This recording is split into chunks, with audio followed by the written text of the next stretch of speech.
Howdy, friend. Sam Houston here, hoping you're living in high cotton.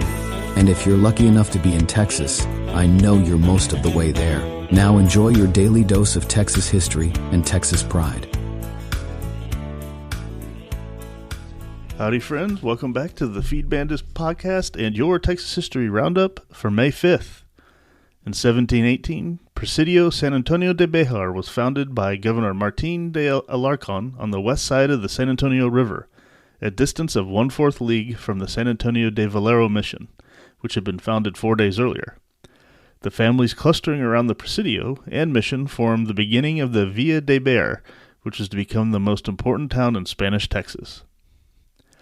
In 1836, on or about this day, President David G. Burnett and his cabinet, who were still at odds with General Sam Houston, met without him. Houston was accused of acting improperly in distributing the spoils of the battle.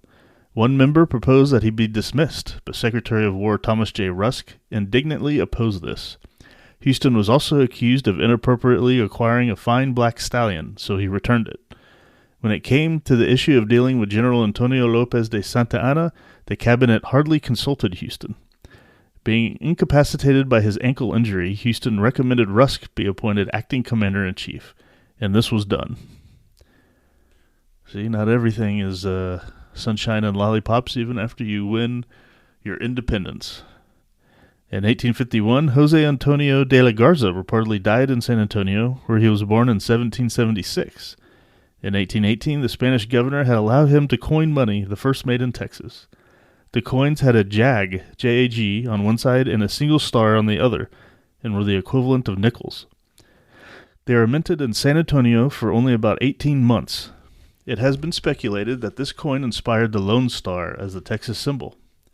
Garza became the largest landowner in Bexar County, and Garza County in northwest Texas is named for him. In 1907, the first gas well in Petriola Oilfield in Clay County came in at 1,410 feet. By 1913, the field was providing natural gas to Dallas, Fort Worth, and 21 other towns. Since the gas contained about 1% helium, the U.S. Army subsequently built a helium extraction plant at Petrolia in 1915, which operated through 1921.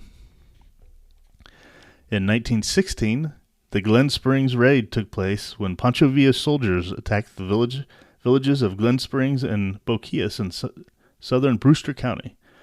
The raiders greatly outnumbered the 9 soldiers stationed there, who took shelter in an adobe building but had to flee when the raiders set the roof on fire.